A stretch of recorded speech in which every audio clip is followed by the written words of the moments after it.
Hey everyone, I'm David Finz, and on this episode of the Cyber Insurance Imperative, we're going back to Cali. No, I don't mean for the Net Diligence Conference that just wrapped up. I'm talking about this new bill that Governor Gavin Newsom signed into law that allows California residents to have their personal data deleted from the records of data brokers.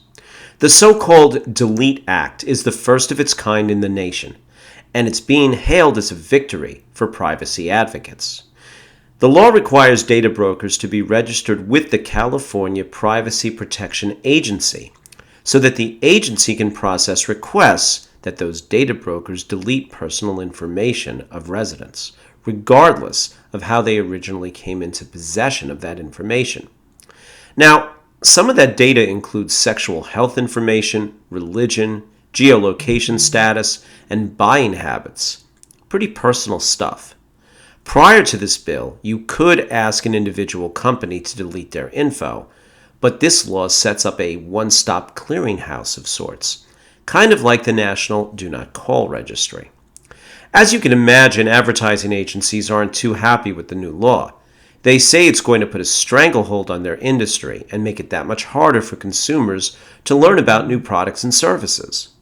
But they'll have time to adjust, since the state agency charged with administering the law has until 2026 to set up the actual mechanism for residents to have their records deleted. But even if you don't do business in California, and even if you don't get your leads from data brokers, you should still care about this legislation. This is just the latest example of states ramping up efforts to protect the personal data of their residents. And that's not even counting foreign laws like GDPR. So what can you do? Well, first off, you need to make sure that you have a handle on the laws that do apply to your business and ensure that you have processes in place to achieve compliance. Need a referral to a qualified privacy attorney? Please don't hesitate to reach out.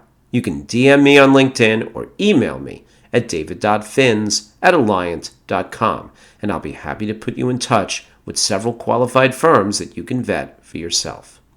But you also need to check your cyber insurance policy to understand how it would respond in the event of a privacy regulatory proceeding. It bears repeating, not all cyber policies are created equal. Some are only triggered when the regulatory inquiry is precipitated by an actual privacy breach, while others offer broader coverage to pick up violations of data privacy laws even when not connected to a breach event. And some have exclusions around the wrongful collection of data, or certain data points like biometric information that you should be aware of as well. Lastly, you want to make sure that the insurability of fines and penalties is determined by the law of the relevant jurisdiction most favorable to the insured on that question. And if your broker isn't having these conversations with you about your coverage, maybe it's time that you discover the more rewarding way to manage risk. Thanks for watching.